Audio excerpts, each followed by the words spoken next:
pensamentos ruins. Um pai palhaço. Não sabe o que fazer com a criança que está com soluço. Cansa, velho. É pesado.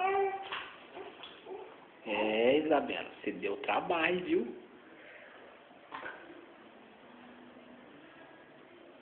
O seu pai palhaço sem saber o que fazer. Até linha na testa já pôs, né?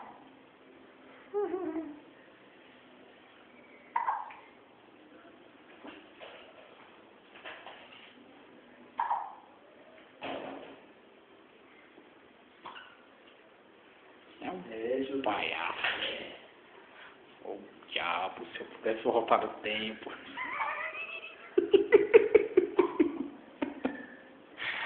Que merda, isso aí, ó.